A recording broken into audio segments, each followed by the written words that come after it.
Donald Trump is not bluffing about tariffs. As most of the world scrambles to book a meeting with the president to negotiate a trade deal, China is only escalating tensions with the United States. As you know, against my statement, they put a 34% tariff on above what their ridiculous tariffs were already. And I said, if that tariff isn't removed by tomorrow at 12 o'clock, we're putting a 50% tariff on above the tariffs that we put on.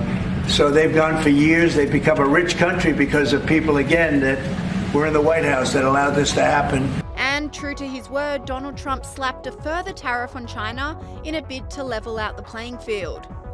About tariffs. Look, I just spoke to the president about this, and he believes that China wants to make a deal with the United States. He believes China has to make a deal with the United States. It was a mistake for China to retaliate. The president, when America is punched, he punches back harder. That's why there will be 104% tariffs going into effect on China tonight at midnight. But the president believes that she and China want to make a deal. They just don't know how to get that started. And the president also wanted me to tell all of you that if China reaches out to make a deal, he'll be incredibly gracious, but he's going to do what's best for the American people. So China has to call first? The Chinese want to make a deal. They just don't know how to do it. But the president will be implementing these 104% tariffs on China tonight. He doubled down at a Republican function just hours ago, saying China will not be getting away with any more abuse under his leadership.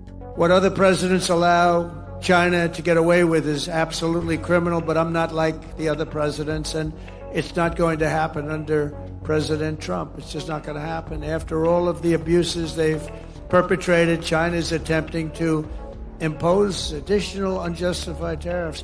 Just so you understand, they all got rich because of tariffs. Now when we do it, oh, it's so terrible what Trump is doing. It's so terrible. They got rich. And not only China, many countries. I mean, you look at Vietnam, you look at so many, I could name 50 right now. Biden couldn't do that. He couldn't name any. Name one country. Name any country. What's the name of our country? He doesn't know.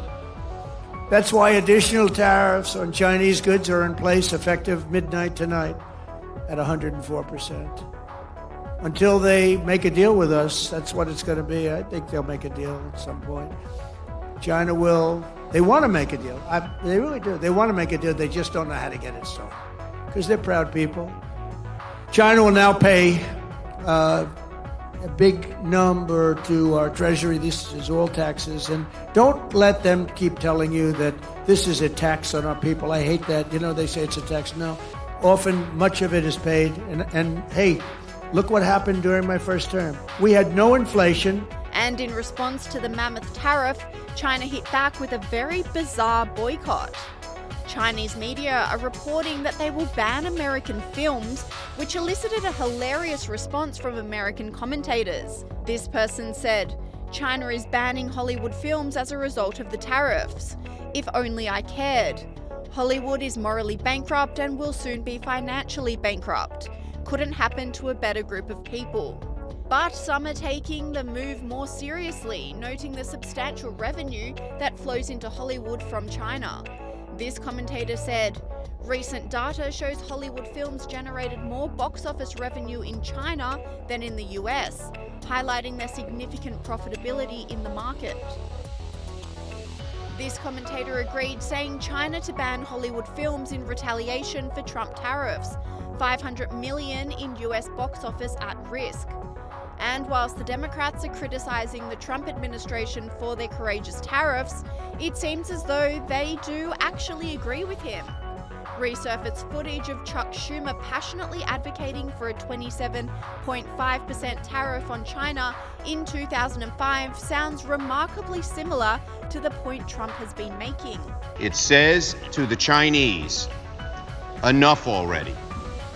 It says to the Chinese that their unfair trade policies have got to end. It says to the Chinese, this is a shot across your bow.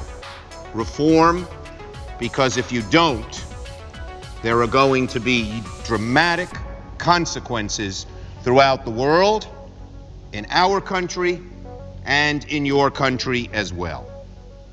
The bottom line is very simple, Mr. President.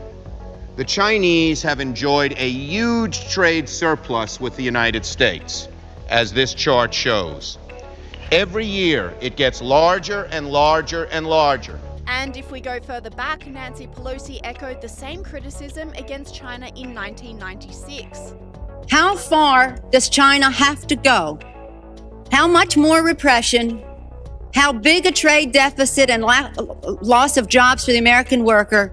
And how much more dangerous proliferation has to exist before members of this House of Representatives will say, I will not endorse the status quo?